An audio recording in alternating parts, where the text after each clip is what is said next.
बिस्मिल्लाहिर्रहमानिर्रहीम।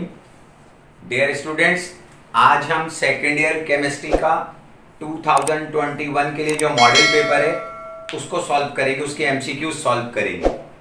आपको पता है 43 एमसीक्यूज हैं, 43 मार्क्स की हैंगी और मेरी कोशिश होगी कि एक एमसीक्यूज से आपको कई एमसीक्यूज समझाऊं और ये भी कोशिश होगी कि अगर ये आंसर है तो क्यों है और बाकी 3 नहीं है तो क्यों नहीं है।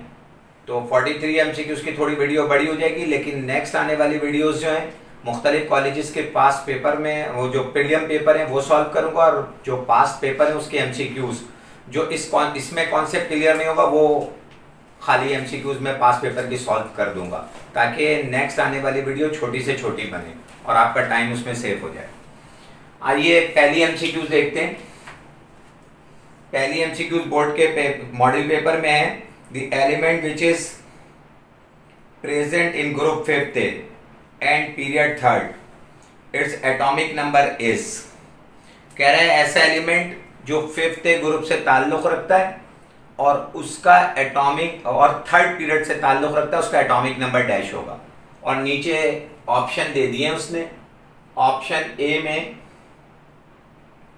15 दिया, सेकंड ऑप्शन में 7 दिया और थर्ड ऑप्शन में 8 और 18, फोर्थ ऑप्शन में 18 दे दिया। ये दो तो ऐसे ही गए। कहने लगे कैसे? मैंने कहा जो उसने ग्रुप हमें मेंशन करा है वो 5th ग्रुप है। 5th ग्रुप है। ग्रुप नंबर अगर ऑड होता है फैमिली ए के अंदर तो एटॉमिक नंबर भी ऑड होते हैं।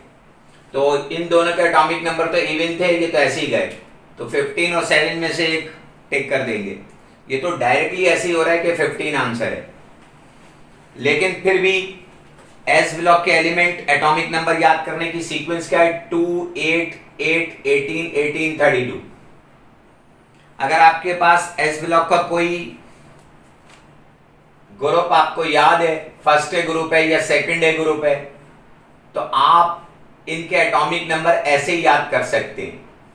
तो ग्रुप नंबर में 2 ग्रुप हैं, आपको पता है इस ब्लॉक के, फर्स्ट और सेकंड है। तो इसके ग्रुप नंबर में आप इस सीक्वेंस का पहला डिजिट ऐड कर दीजिए, 288 18 18 32 का। तो फर्स्ट में 2 ऐड करेंगे तो 3 आएगा, 3 में 8 ऐड कर देंगे तो 11, 11 में 8 ऐड कर देंगे तो 19 और 19 में 18 ऐड कर देंगे तो 37 और फिर 18 ऐड कर देंगे तो 55 और फिर 32 ऐड कर देंगे तो 87। और देखें इसका ग्रुप नंबर ऑड है तो सारे एटॉमिक नंबर ऑड है। इसी तरह सेकंड ए ग्रुप में है तो इसके ग्रुप नंबर में 2 ऐड कर देंगे तो 4 आ जाएगा, 2 और 2 4, 4 में 8 ऐड कर देंगे तो 12, 12 में 8 ऐड कर देंगे तो 20 और फिर 18 ऐड कर देंगे तो 38, फिर 18 ऐड कर देंगे तो 56 और 32 ऐड कर देंगे तो 88। ये मैंने इसलिए बताया इस ब्लॉक कि जरूरी थोड़ी है कि मॉडल पेपर में पी ब्लॉक का एलिमेंट आया है 5th ग्रुप, तो हमें पता है पी ब्लॉक का, तो पी ब्लॉक का ही आया। हो सकता है इस ब्लॉक का आ जाए आपके। इस क्वेश्चन को ग्रिप करना जरूरी है। हर कॉलेज के प्रीलियम पेपर में तकरीबन ऐसी एमसीक्यू है। अब ये मैंने मिटा दिया। अब मेरे पास 5th ग्रुप का है और 3rd पीरियड का है। तो मैं आपको बताऊं 5th ग्रुप ये पी ब्लॉक का ग्रुप है, तो पी ब्लॉक की सीक्वेंस ये वाली है 2 8 18 18 32। दोनों में फर्क क्या है? वहां 2 दफा 8 है या 1 दफा 8 है।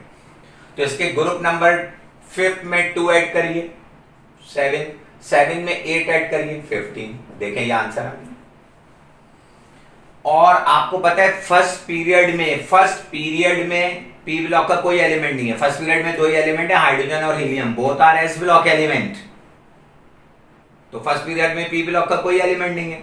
सेकंड पीरियड में ये होगा और 3rd पीरियड में ये होगा। तो उसने कहा था 5th ग्रुप हो और 3rd पीरियड हो, तो ये वाला एलिमेंट जो है वो ग्रुप इसका 5th है और 3rd इसका पीरियड है।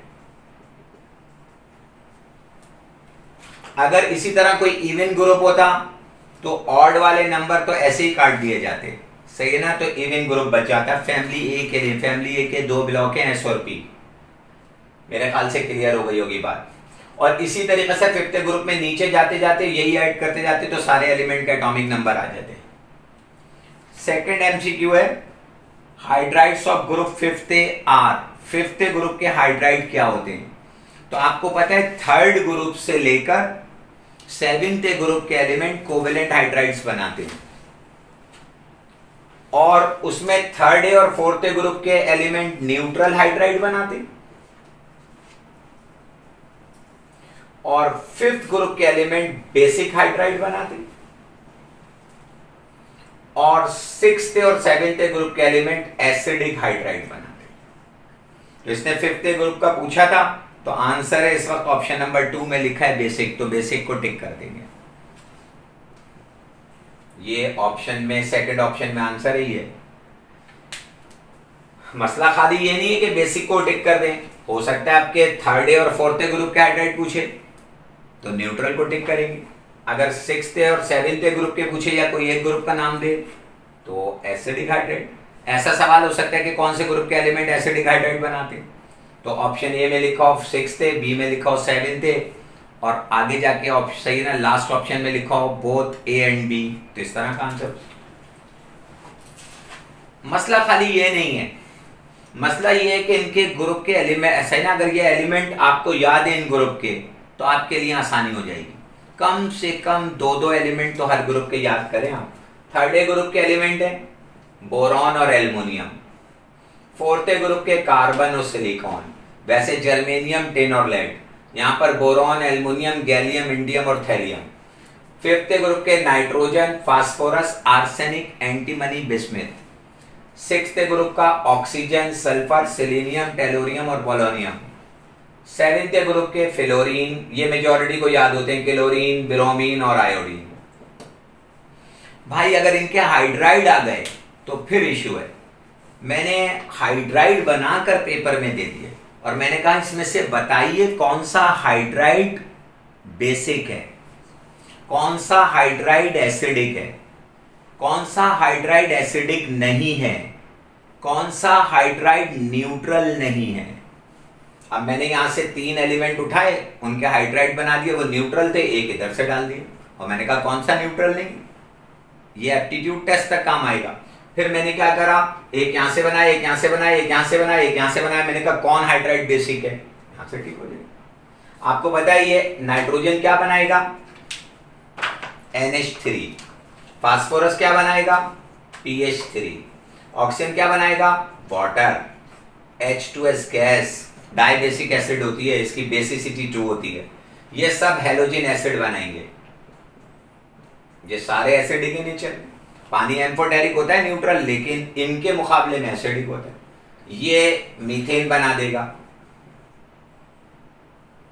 ये B2S6 डाइबोरेन बन जाएगा, BH3 का डाइमर की सूरत में मिलता है। ये इस तरीके से कुछ हाइड्राइड्स याद होने चाहिए, मिक्स होकर दे देते। MCQ नंबर 3 है, potassium when combines with oxygen form. कह रहा है पोटाशियम जब ऑक्सीजन से कंबाइन होता है तो डैश बनाता है। तो फर्स्ट ग्रुप के एलिमेंट है लिथियम, सोडियम, पोटाशियम, रुबिडियम और सीजियम। फिर बड़ी वैरायटी है इस MCQs में, और इसका भी लाजमी एक MCQ लगेगा, ये याद रखिएगा। हाइड्राइड से भी जरूर लगेगा, वो कॉम्प्लेक्स हाइड्राइड से लगे या कोवेलेंट से लगे या आयनिक से लगे। फर्स्ट ग्रुप के शुरू के 2 एलिमेंट, लिथियम बनाता है नॉर्मल ऑक्साइड, सोडियम बनाता है पर ऑक्साइड, और लास्ट के 3 एलिमेंट पोटाशियम, रुबिडियम और सीजियम बनाते हैं सुपर ऑक्साइड। इस दफा क्वेश्चन पूछा है पोटाशियम के लिए कि पोटाशियम ऑक्सीजन से रिएक्ट करके क्या बनाएगा, मैंने कहा सुपर ऑक्साइड, तो मेरा आंसर तो इसमें सुपर ऑक्साइड है। लेकिन ये कहां लिखा है कि ये यही MCQs आएगी। हो सकता है इस दफा सोडियम का नाम आ जाए, तो बराबर में एक ऑप्शन पर ऑक्साइड का भी मौजूद है।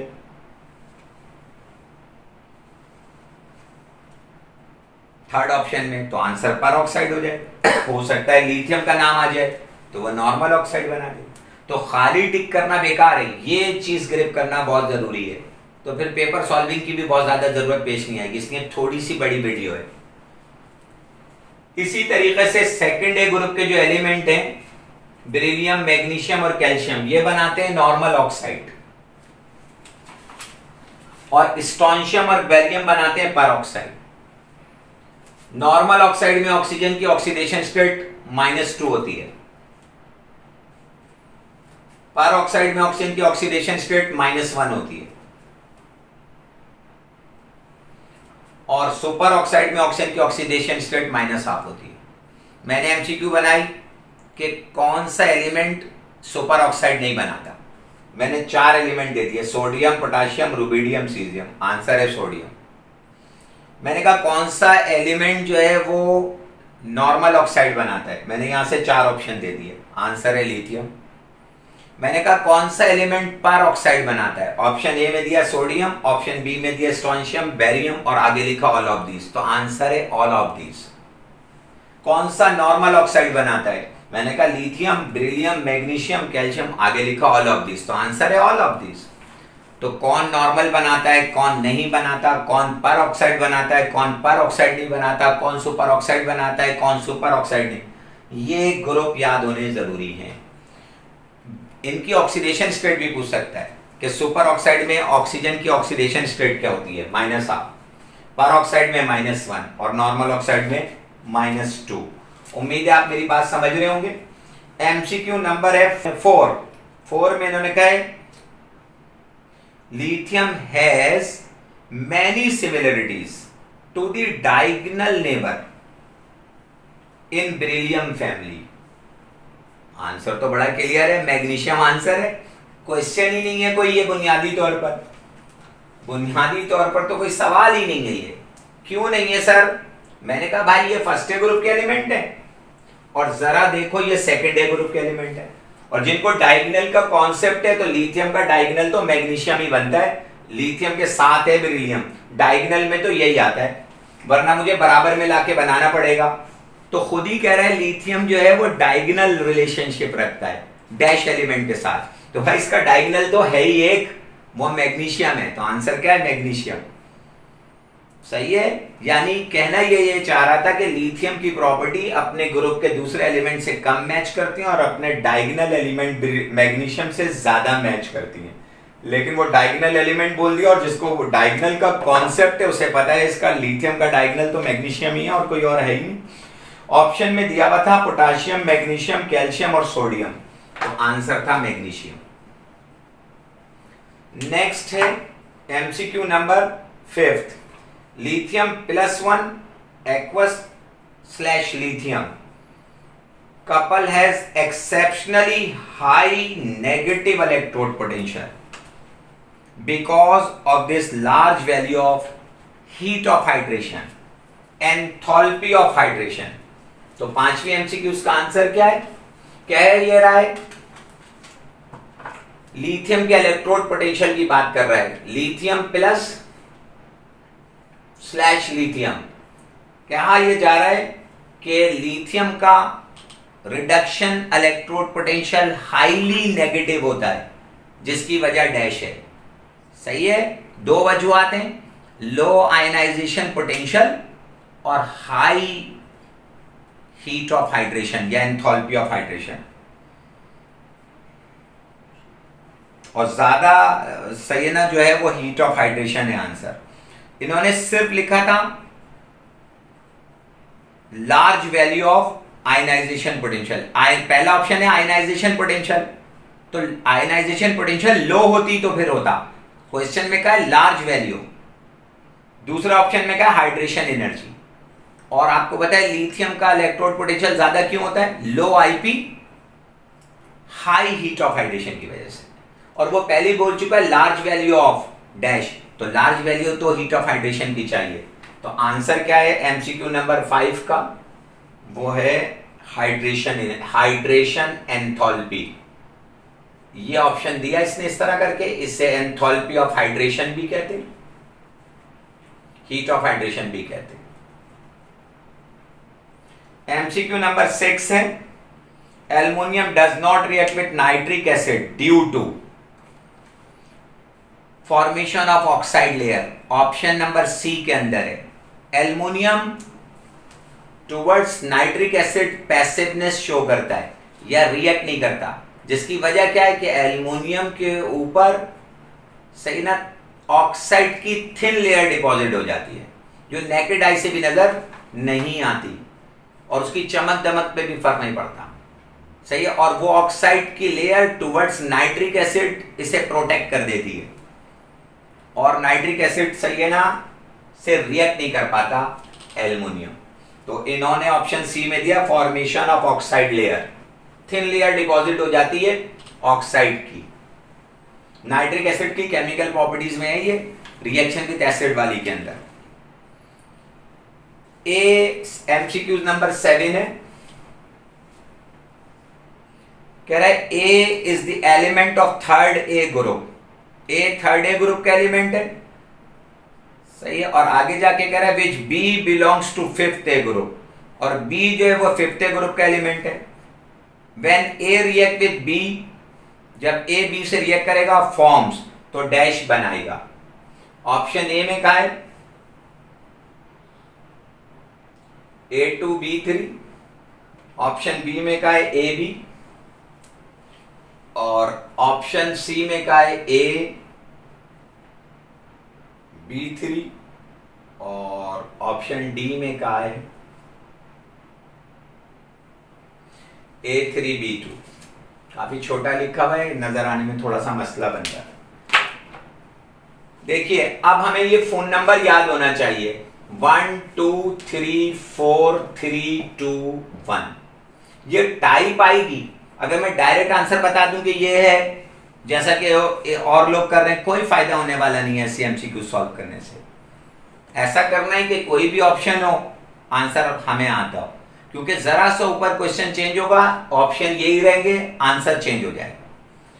अब फर्स्ट ग्रुप वालों की क्या होती है, ऑक्सीडेशन स्टेट 1, सेकंड की 2, थर्ड की 3, फोर्थ की 4, 5 की 3, 6 की 2, 7 की 1। 8 ग्रुप वाले बॉन्ड नहीं बनाते, तो 60 डिजिट का नंबर लिख दिया 1 2 3 4 3 2 1। इन्होंने क्या कहा है कि ए जो एलिमेंट है वो थर्ड ग्रुप का है, यहां का, तो ये वाली है। और बी जो एलिमेंट है वो फिफ्थ का है, तो 1 2 3 4 5, तो बी यहां का है। तो सही है ना, इसकी 3 इसके साथ, इसकी 3 इसके साथ, क्रॉस कर देते हैं वैलेंसी, ये और ये कट गया, तो आंसर क्या है ए बी, ये ऑप्शन। लेकिन अगर ये कहता है ए तो थर्ड ग्रुप का एलिमेंट है, और समझ में आ गई बात, बी जो है वो सिक्स ग्रुप का एलिमेंट है, यहां अगर आ जाता, फर्ज किया, तो अब क्या करते, अब ये ऑप्शन हो जाता।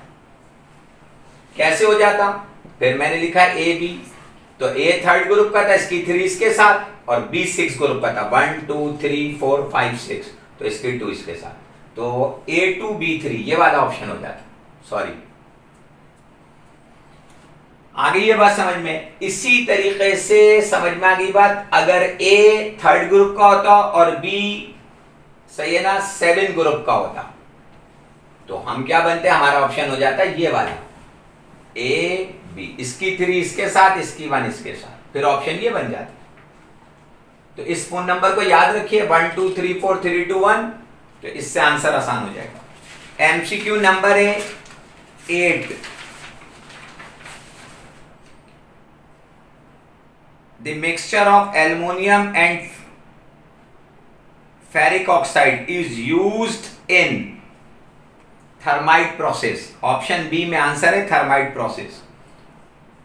एल्युमिनियम और फेरिक ऑक्साइड, आपको पता है एल्युमिनियम को जो मेटल के ऑक्साइड से, सिर्फ आयरन ऑक्साइड नहीं, मेटल के ऑक्साइड से रिएक्शन कराते हैं, तो ये हाईली एक्सोथर्मिक होता है और इसमें huge amount of energy release होती है, और इस प्रोसेस को थर्माइट प्रोसेस कहते हैं। और जो एनर्जी रिलीज होती है वो वेल्डिंग पर्पज में इस्तेमाल होती है, प्रोडक्ट बन जाती है, एल्युमिनियम का ऑक्साइड बन जाता है।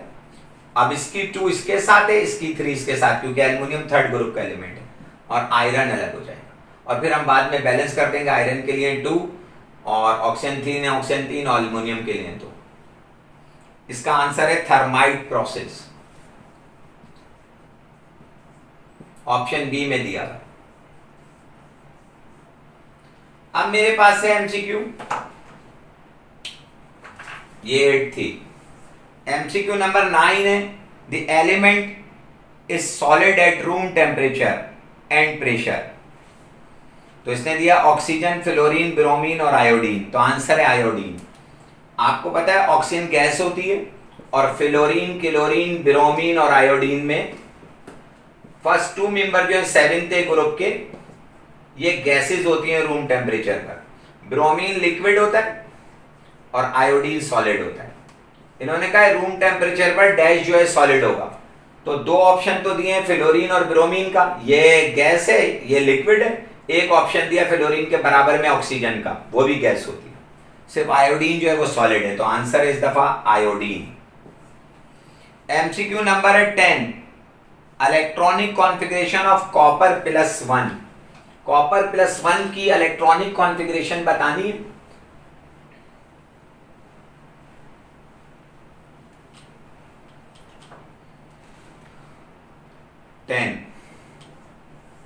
आपको पता है कॉपर का एटॉमिक नंबर 29 होता है, स्पेशल केस है इलेक्ट्रॉनिक कॉन्फ़िगरेशन का, और इसकी कॉन्फ़िगरेशन होती है 3d10 4s1। यूं भी लिखते हैं और यूं भी लिखते हैं, 4s1 3d10। आप ऐसे लिखें या ऐसे लिखें सही है, लेकिन आयन की जब कॉन्फ़िगरेशन होगी तो पहले s का इलेक्ट्रॉन निकलेगा, बाद में d का निकलेगा। अगर आपने ऐसे लिखी और +1 आयन लिखा तो एक इलेक्ट्रॉन निकालना है, और अगर आपने क्या करा यहां से इलेक्ट्रॉन निकाल दिया और आपने लिखा 4s1 3d9 तो ये रॉन्ग हो जाएगा। और जिनके जहन में वो कॉन्सेप्ट है उन्हें पता है कि s का इलेक्ट्रॉन निकल जाएगा तो आंसर है 3d10। खाली ऐसे दे दे तो भी सही है, और अगर 4s0 7 लिख दे तो भी सही है। इस वक्त ऑप्शन नंबर 3 में दिया है 4s0 3d10। इन्होंने फिर वही हरकत करी है कि ये 4s को पहले लिखा है, थोड़ा डर के खेल लें, और d10 ये लिखा है। बच्चों को नाराज नहीं करना चाह रहे, ये ऑप्शन लिखा और ये दोनों ऑप्शन सेम है, यानी ये वाली कॉन्फ़िगरेशन लिखी होगी और निकाला किससे, s से पहले। अब है the coordination number of platinum n।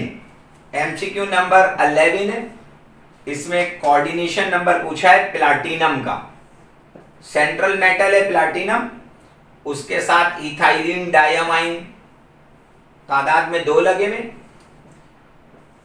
Cl2 पे 2 Cl2 और इस पर 2 प्लस चार्ज दिया,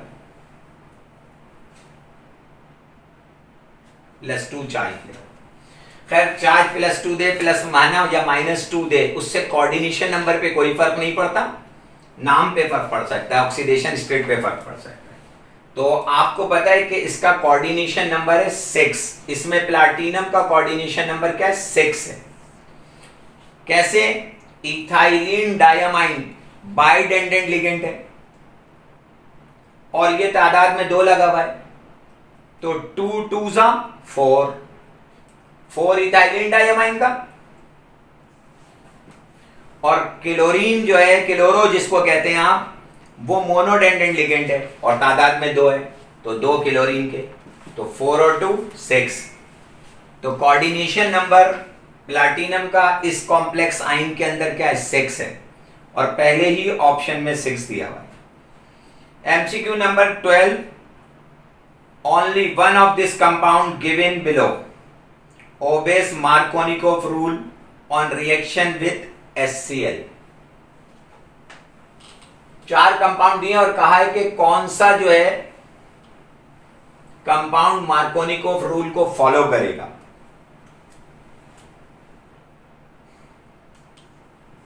इसके ऑप्शन 1 में दिया है CH3 CH double bond CH2। Second option में दिया है इथीन। ऑप्शन सी में दिया है इथाइन, और ऑप्शन डी में दिया है 2 ब्यूटीन।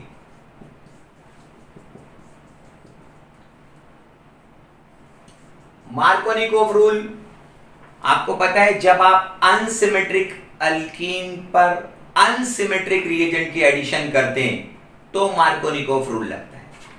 यानी आपका अल्कीन या अल्काइन अनसिमेट्रिक होना चाहिए, आपका सबस्ट्रेट अनसिमेट्रिक होना चाहिए, और जो ऐड होने के लिए आ रहा है वो भी अनसिमेट्रिक होना चाहिए। ऐड होने वाला कौन है इस दफा, HCl, ये तो जाहिर है सिमेट्रिक नहीं है। अगर H2 होता तो सिमेट्रिक हो जाता, फिर मार्कोनिकोव नहीं लग सकता था, या क्लोरीन की एडिशन होती Cl2 तो भी नहीं लग सकता था। दोनों चीजें देखनी होती हैं, जो ऐड होने आ रहा है वो भी अनसिमेट्रिक होना चाहिए, और जिस सही ना सबस्ट्रेट पर ऐड हो रहा है वो भी अनसिमेट्रिक होना चाहिए। अब अनसिमेट्रिक क्या, I के एक्सिस के दोनों तरफ मॉलिक्यूल एक जैसा नजर आए, तो मैंने समझ में आ गई बात, इस रेड पेन का इस्तेमाल करा, I के दोनों तरफ इधर एक जैसा नजर, इसके भी दोनों तरफ एक जैसा, और इसके भी दोनों तरफ एक जैसा, तो मार्कोनिकोव इन तीन में नहीं लग सकता, उसमें लग जाएगा। यह आंसर है प्रोपीन के अंदर। क्या इसके आई के इस तरफ का मंजर और इस तरफ का मंजर सेम नहीं है? इसी तरीके से अगर इसका कंपाउंड इसका आइसोमर दे देता ना 1-ब्यूटीन तो हो जाता, उस पे भी लग जाता, इसलिए रट्टा नहीं मारिएगा। अगर वो ये दे देता ना 1-ब्यूटीन तो मार्कोनिकोव लग जाता, क्योंकि डबल बॉन्ड के दोनों तरफ का मंजर सेम नहीं। एमसीक्यू नंबर 13 है, unsaturated hydrocarbon containing a double bond are called, ऐसे अनसैचुरेटेड हाइड्रोकार्बन जिसमें डबल बॉन्ड मौजूद हो उसे ओलेफिन कहते हैं। आपको पता है डबल बॉन्ड, ऐसे हाइड्रोकार्बन जिसमें डबल बॉन्ड मौजूद है उसे अल्कीन कहते हैं, और अल्कीन का दूसरा नाम है ओलेफिन।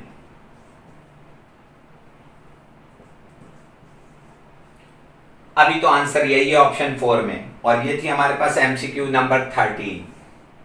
ठीक है, अब अगर कह देता कि सैचुरेटेड कंपाउंड है तो आपको पता है आंसर होता है पैराफिन, यानी अल्केन को, अल्केन सैचुरेटेड हाइड्रोकार्बन होते हैं और अल्केन को पैराफिन कहते हैं।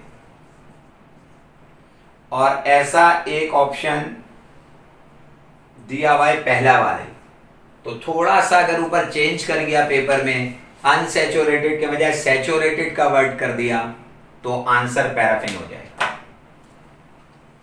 एमसीक्यू नंबर 14 है, the self linkage of carbon atom is called, carbon atom का अपने जैसे दूसरे एटमों से लिंक कर कर डिफरेंट शेप और डिफरेंट लेंथ की चेन बनाना, रिंग बनाना, रिंग और चेन बनाने का प्रोसेस क्या कहलाता है? कैटिनेशन।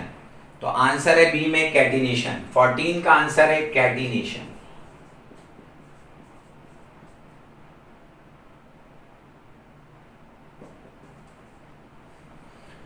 एमसीक्यू नंबर 15 है, in ethyne each carbon is dash hybridized. Ethyne में कार्बन की जो हाइब्रिडाइजेशन है वो sp है। याद रखिएगा, सिंगल बॉन्डेड कार्बन किसी की भी हो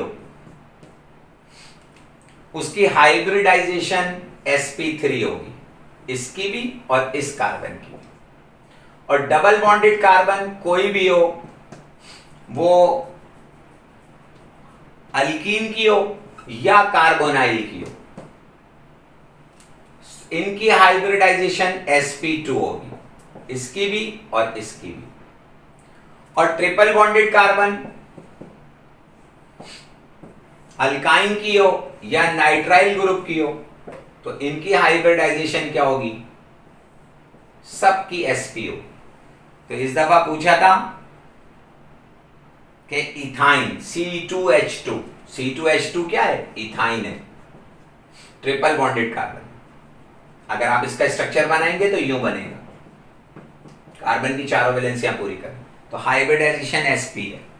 रूल क्या है हाइब्रिडाइजेशन निकालने का, जिसके लिए हमें पढ़ना ही ना पड़े? हम सेंट्रल एटम के गिर्द सिग्मा बॉन्ड और लॉन पेयर का सम काउंट कर लिया करें। अगर सेंट्रल एटम के गिर्द सिग्मा बॉन्ड और लॉन पेयर का सम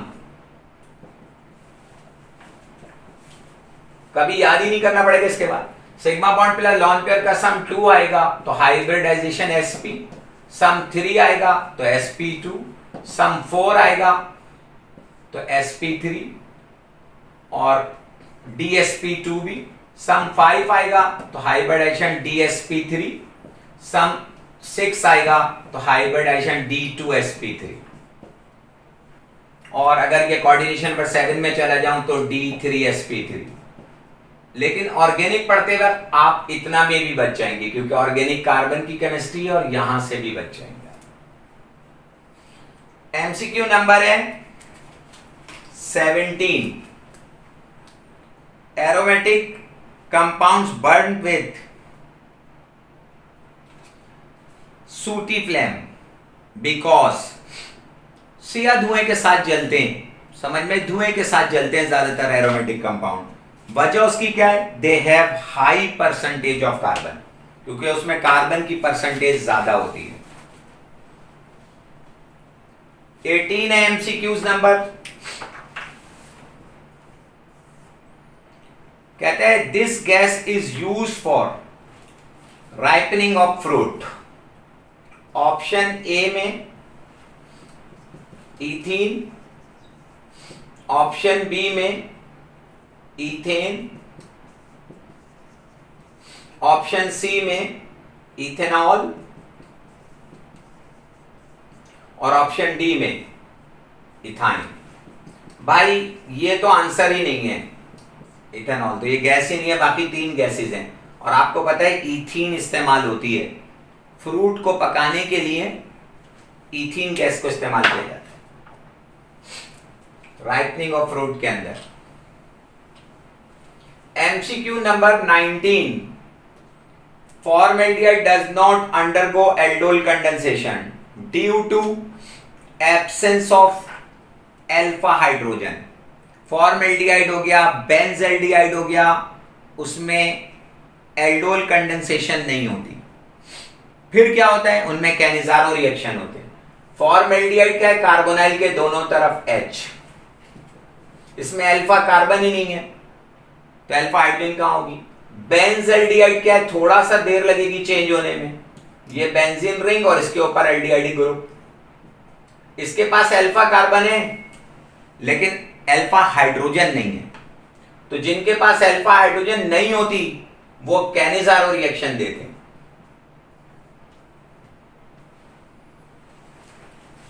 ऐसे एल्डिहाइड जिनके पास अल्फा हाइड्रोजन ना हो, स्ट्रॉन्ग बेसिक कंडीशन पर सेल्फ ऑक्सीडेशन रिडक्शन के जरिए एसिड का सॉल्ट बनाते हैं और अल्कोहल बनाते हैं। यह प्रोसेस कैनिजारो रिएक्शन कहलाता है। और ऐसे एल्डिहाइड जिनके पास अल्फा हाइड्रोजन हो, वो उसी बेसिक कंडीशन पर एल्डोल कंडेंसेशन देते। तो इन्होंने लिखा था कि फॉर्मेल्डिहाइड एल्डोल नहीं दे सकते, यानी ये एल्डोल कंडेंसेशन नहीं दे सकते। क्यों नहीं दे सकते? पहला ऑप्शन कह रहा है प्रेजेंस ऑफ बीटा कार्बन, दूसरा ऑप्शन कह रहा है एब्सेंस ऑफ अल्फा हाइड्रोजन। यही आंसर है, एब्सेंस ऑफ अल्फा हाइड्रोजन।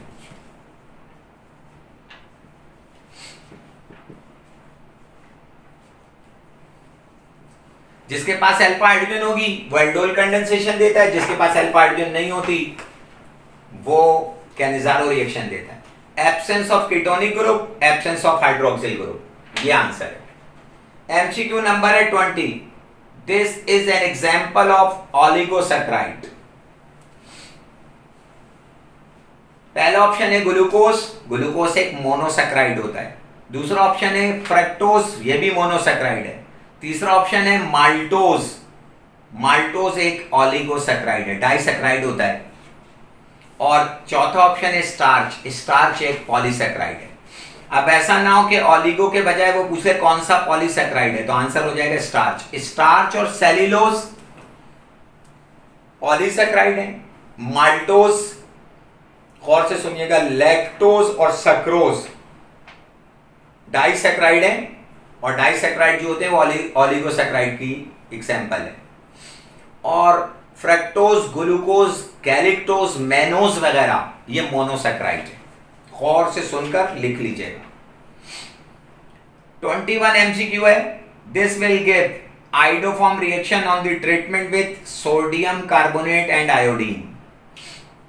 तो आइडोफॉर्म टेस्ट ऐसे कीटोन जिनके पास 3 अल्फा हाइड्रोजन हो, स्ट्रॉन्ग बेसिक कंडीशन पर आयोडीन के साथ रिएक्ट कर आइडोफॉर्म बनाते हैं। यानी ऐसे कीटोन जिनके पास 3 अल्फा हाइड्रोजन हो, वो बेसिक कंडीशन पर आयोडीन के साथ रिएक्ट कर आइडोफॉर्म बनाते हैं। 3 अल्फा H होना जरूरी है। एमसीक्यू नंबर थी 21। और आइडोफॉर्म टेस्ट के लिए 3 अल्फा हाइड्रोजन होना जरूरी है। और ये बुनियादी तौर पर इथाइल अल्कोहल भी ये टेस्ट दे देती है। पेज नंबर 203 पे मिलेगा ये बुक के। इन्होंने एसिटिक एसिड का है, एसिटिक एसिड हाइड्रोफॉर्म टेस्ट ही नहीं देता। Acetone, acetone nail polish remover है, CH3 ये होता है एसीटोन। अब देखें इसके पास ये भी अल्फा कार्बन है और ये भी अल्फा, और इसके पास 3 अल्फा एच है, 3 अल्फा एच है। किसी एक साइड पर भी होता तो हाइड्रोफॉर्म टेस्ट दे देता, तो ऑप्शन बी जो है वो आंसर है। इसी तरह ब्यूटेनॉन भी हाइड्रोफॉर्म टेस्ट दे देगा, ये भी हाइड्रोफॉर्म टेस्ट दे देगा अगर होता ऑप्शन में तो, क्योंकि ये अल्फा कार्बन इसके बाद 2 एच है, लेकिन ये अल्फा कार्बन इसके बाद 3 एच है, तो ये भी हाइड्रोफॉर्म टेस्ट दे देता। इन्होंने ऑप्शन 3 में ये नहीं लिखा, ये तो ऑप्शन 2 में लिखा जो मैंने बता दिया। ऑप्शन 3 में कह रहे हैं acetic anhydride, acetic anhydride iodoform test नहीं देता, ऐसे होता है ये कंपाउंड। ये कीटोन देते हैं हाइड्रोफॉर्म टेस्ट जिनके पास 3 अल्फा हाइड्रोजन हो। और तीसरा है मीथेनॉल, बच गए बाल बालम, मीथेनॉल। मीथेनॉल क्या है? CH3OH, ये भी हाइड्रोफॉर्म टेस्ट नहीं देती, लेकिन इथेनॉल होती है ना, वो हाइड्रोफॉर्म टेस्ट दे देती है। फिर कंफ्यूजन फैल जाती। हमारे यहाँ क्योंकि हाइड्रोफॉर्म टेस्ट का खाली कीटोन से ताल्लुक है, तो कीटोन ऑप्शन के तौर पर है, कीटोन की केमिस्ट्री में दिया हुआ है। 22 the body store part of glucose for rainy days in dash in form of glucose, liver. सही ना? ग्लाइकोजिन ग्लूकोज का पॉलीमर है, सही है, और ये लिवर में स्टोर हो जाता है बुरे दिनों के लिए। आ रही है बात समझ में? तो आंसर है liver.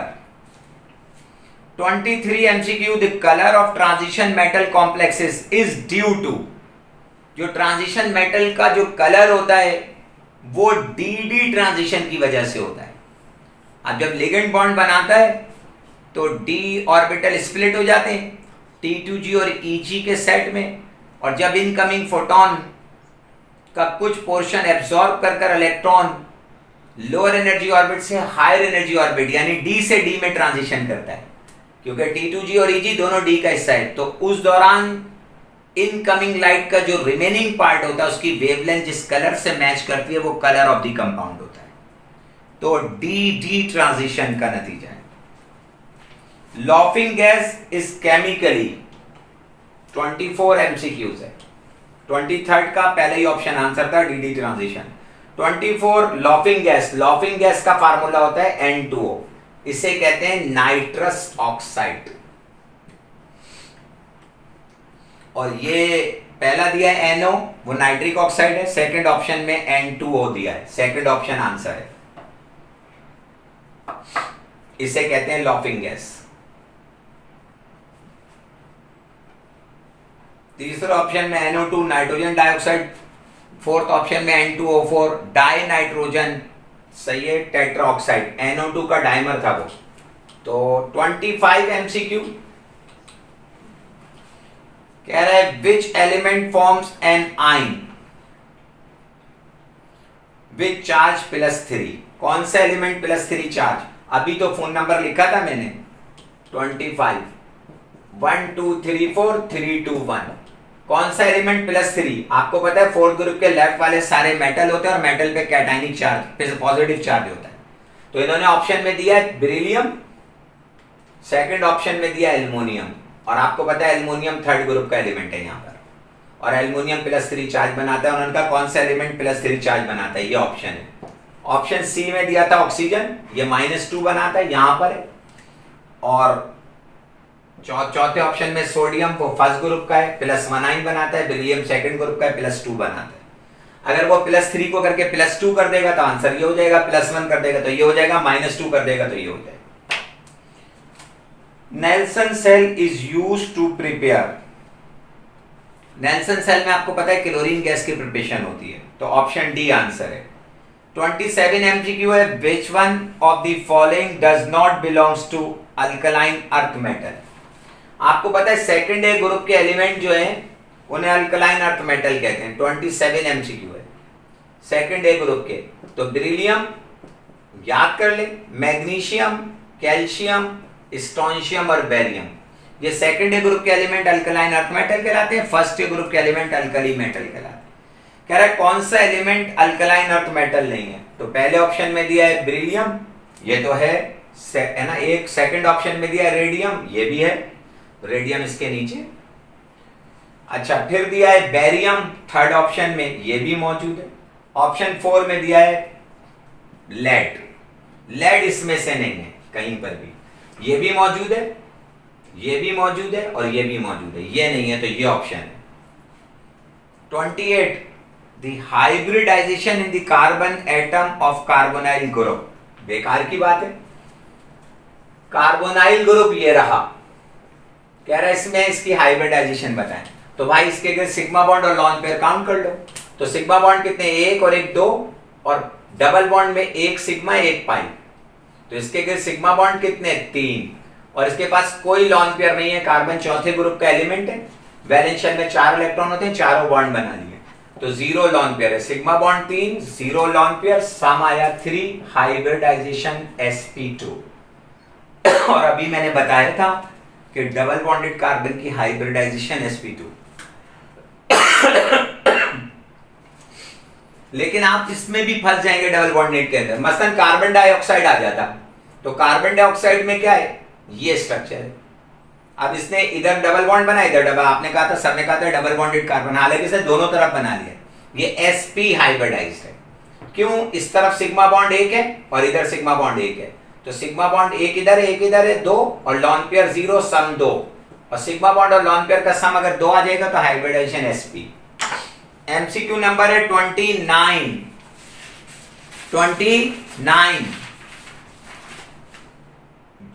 Beta beta dichloro diethyl sulphide is commonly known as mustard gas.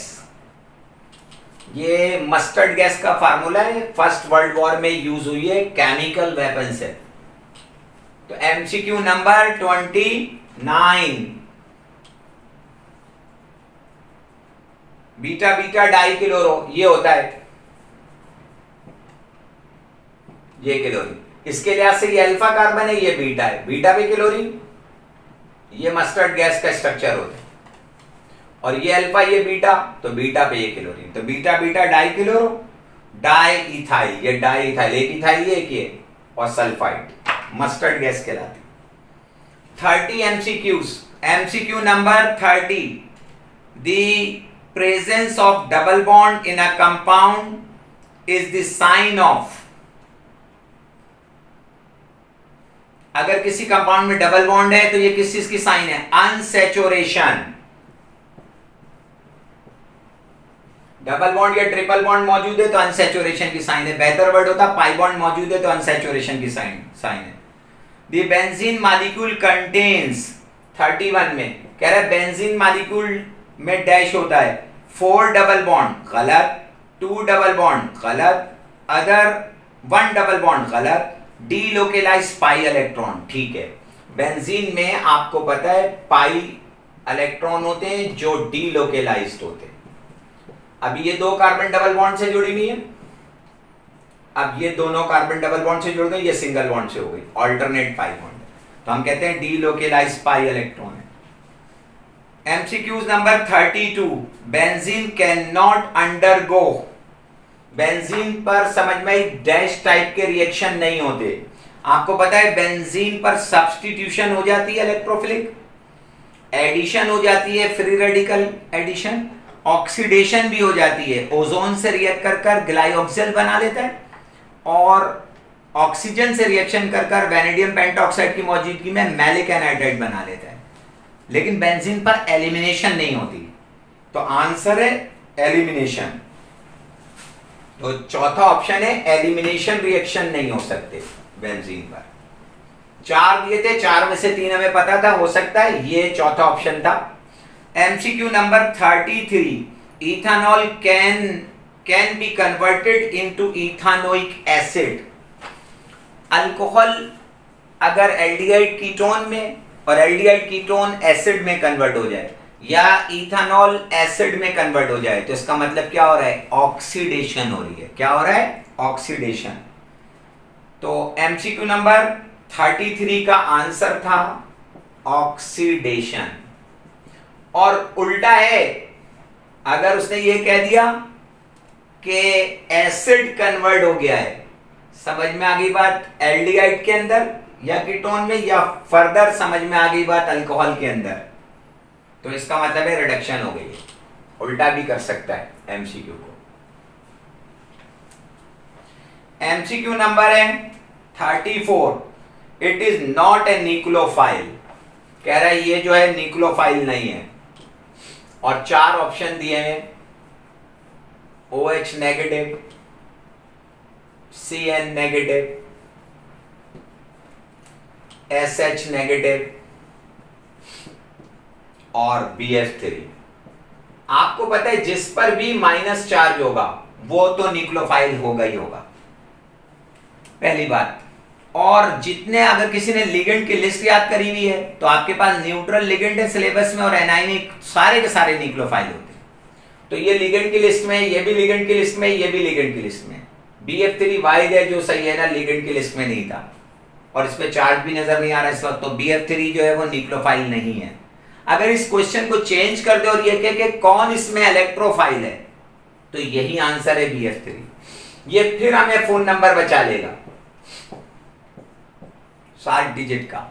चौथे ग्रुप के लेफ्ट पर जो है ये इलेक्ट्रोफाइल है, ये इलेक्ट्रॉन डेफिशिएंट होते हैं, और इसके राइट पर जो है, और खुद कार्बन भी, कार्बन CO जिसे कार्बोनाइल कहते हैं, वो भी न्यूक्लियोफाइल के तौर पर एक्ट कर सकती है, लेकिन कार्बन इलेक्ट्रोफाइल के तौर पे भी एक्ट करती है।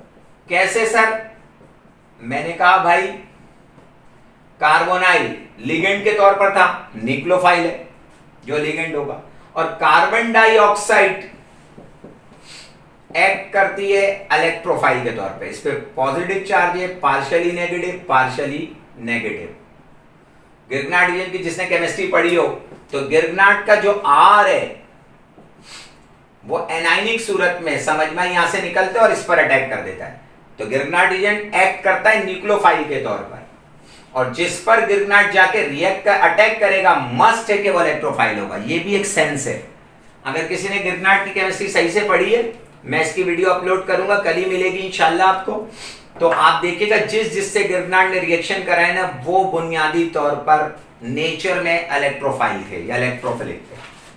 तो खाली कार्बन को नहीं कह सकते कि वो डायरेक्टली के वो इलेक्ट्रोफाइल है या न्यूक्लियोफाइल, चेक करना पड़ता है। लेकिन फोर्थ ग्रुप के लेफ्ट वाले सारे इलेक्ट्रोफाइल है, राइट वाले न्यूक्लियोफाइल के तौर पर एक्ट करते हैं। वाटर इधर आता है, अमोनिया इधर आती है, हैलाइड सारे इधर आते हैं, सही है। और जिसमें माइनस चार्ज है वो न्यूक्लियोफाइल है, क्योंकि चेंज हो सकता है। इसकी एक एमसीक्यूज आएगी जरूर इस तरह की। एमसीक्यू नंबर है 35। The hydrofluoric acid is used to make design on glass surface. This process is called etching. Chapter 11 से आए गिलास से।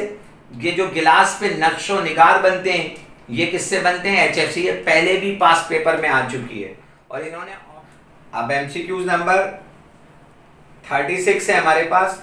The polymer name bakelite is the product of formaldehyde and phenol. आपको पता है जो बैकलाइट पॉलीमर है वो फिनोल और फॉर्मेल्डिहाइड का कंडेंस पॉलीमर है। बैकलाइट किस किस का पॉलीमर है? फॉर्मएल्डिहाइड प्लस फिनोल। फॉर्मएल्डिहाइड उसने क्वेश्चन में बोल दिया था, फिनोल आप टिक करेंगे। ये मैंने दोनों इसलिए लिखे कि पेपर में ये रिवर्स हो सकता है वो फिनोल बोल दे और फॉर्मल्डिहाइड आपको टिक करना पड़ जाए, तो होशियार रहिएगा। और ये कंडेंस पॉलीमर है।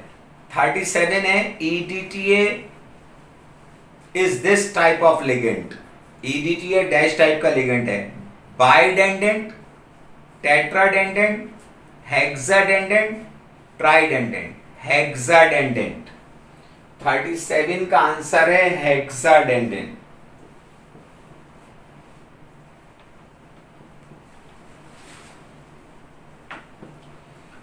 ये स्ट्रक्चर होता है,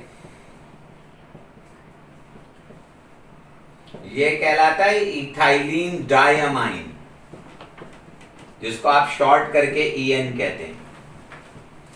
और ये कहलाता है आपके पास CH3COO एसीटेट, और ये भी कहलाता है CH3COO एसीटेट, और ये भी कहलाता है आपके पास CH3COO एसीटेट, और ये भी कहलाता है आपके पास CH3COO एसीटेट।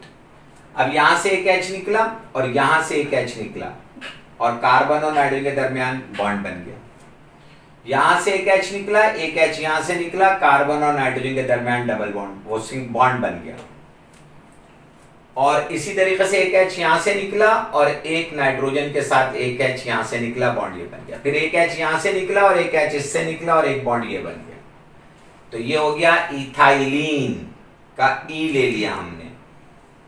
डायमाइन, ये 2 अमाइन थे, उसका D ले लिया।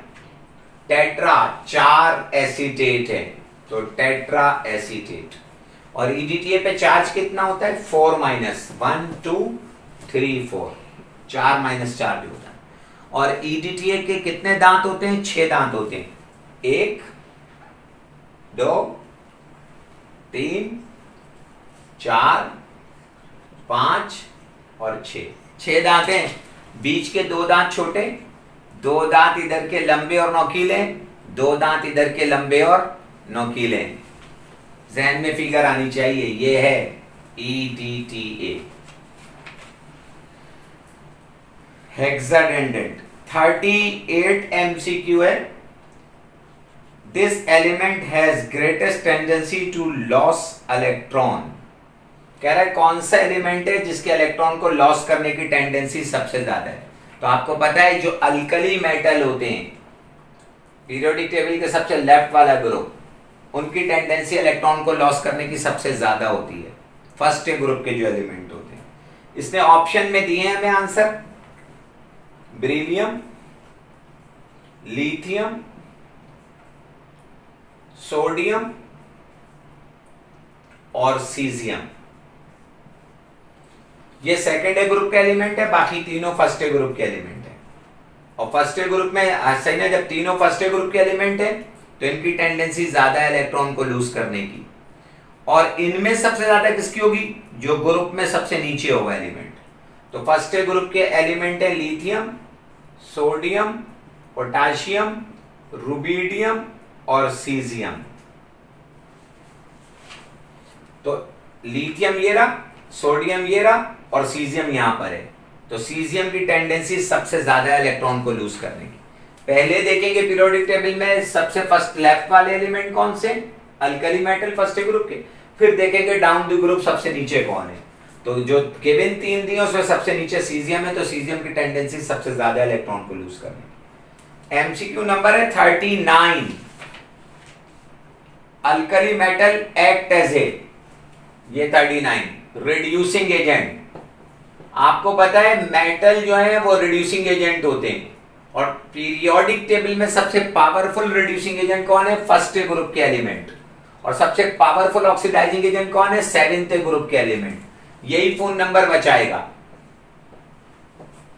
ये पावरफुल ऑक्सीडाइजिंग एजेंट है हैलोजेंस,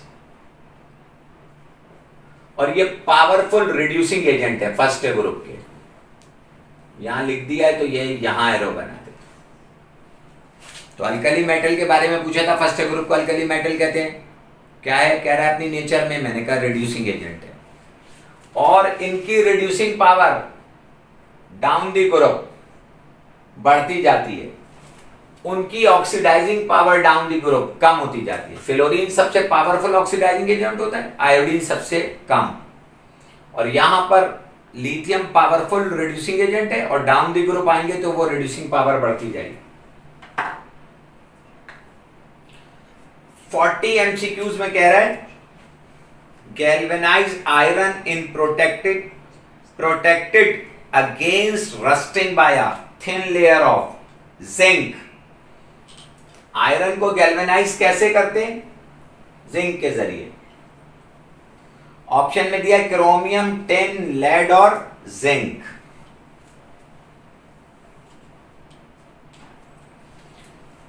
फोर्टी का आंसर है ऑप्शन नंबर 4 में जिंक, इसे टिक कर देंगे। 41 the metallic character of p block element depends upon electron population of outermost shell and, चार ऑप्शन दिए, hydration energy, electron affinity, ionization potential, oxidation number. तो answer है 41 का आयनाइजेशन पोटेंशियल।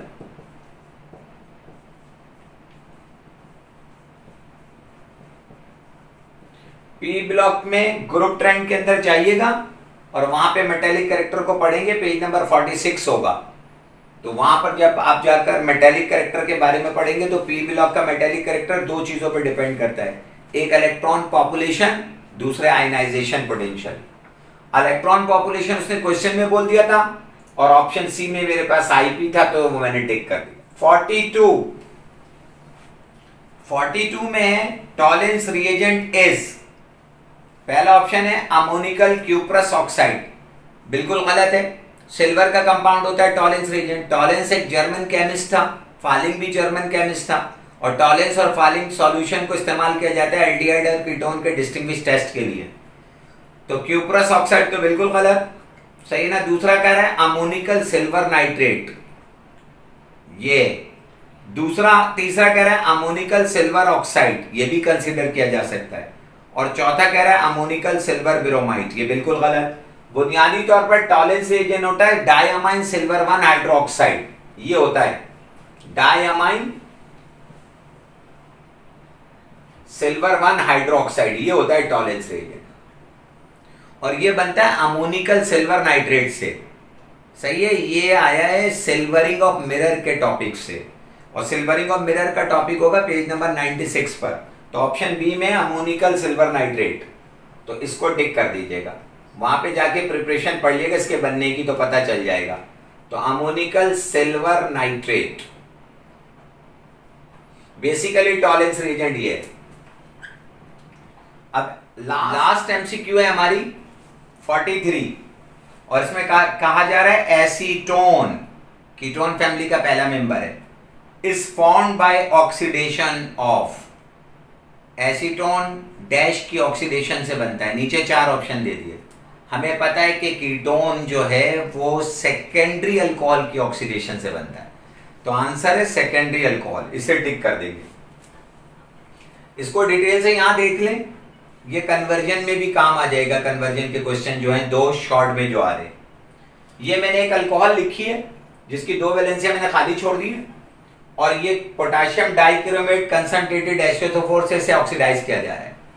ये नेसेंट ऑक्सीजन देते हैं, ये ऑक्सीजन यहां से एक H निकालेगा, यहां से एक H निकालेगा, इन दो के दरमियान डबल बॉन्ड बन जाएगा, और ये दोनों H इस ऑक्सीजन के साथ मिलकर वाटर बन जाएंगे। ये ओल से ओन बन गया, ये एल्डिहाइड बन गया है। देखते हैं कैसे। अब अगर ये दोनों जो खाली वैलेंसियां ये H से पूरी हो रही हो तो इसे कहते हैं मिथाइल अल्कोहल या मीथेनॉल। कॉमन नेम है इसका मिथाइल अल्कोहल, और इसे मीथानॉल भी कहते हैं, इसे वुड स्प्रेड भी कहते हैं। और अब ये दोनों वैलेंसियां जो खाली थी वो एस से पूरी हो गई, तो मैंने भी यहां इससे पूरी कर दी, तो इसे कहते हैं फॉर्म एल्डिहाइड। इसका दूसरा नाम है, आईयूपैक नेम है मीथेनॉल, यानी मिथाइल अल्कोहल की ऑक्सीडेशन से फॉर्मेल्डिहाइड बन जाएगा। हो सकता है कि सवाल वो ये कि फॉर्मेल्डिहाइड डैश की ऑक्सीडेशन से बनेगा, और यही चार ऑप्शन हो जो अब मौजूद हैं, तो सही को टिक कर दिएगा। फिर आप मिथाइल अल्कोहल को टिक कर देंगे। अब मैंने इस H को हटाया, R लगा दिया, ये हो गया 1 डिग्री अल्कोहल, क्योंकि अल्फा कार्बन के पास एक अल्काइल ग्रुप है। अब इसे कहते हैं 1 डिग्री या प्राइमरी अल्कोहल।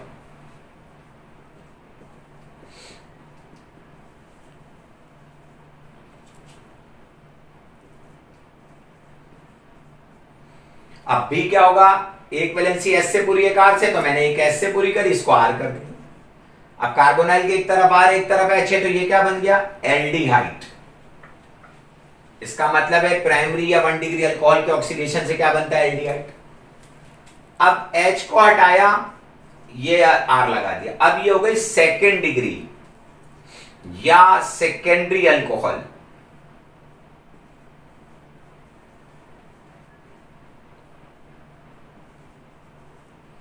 अब सेकेंड, मैंने भी ये 2 वैलेंस है जो खाली थी, दोनों R लगा दी, ये हो गया कीटोन।